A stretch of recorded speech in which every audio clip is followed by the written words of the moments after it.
10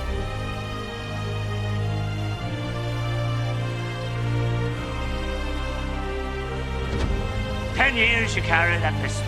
Now you waste your shot. He didn't waste it.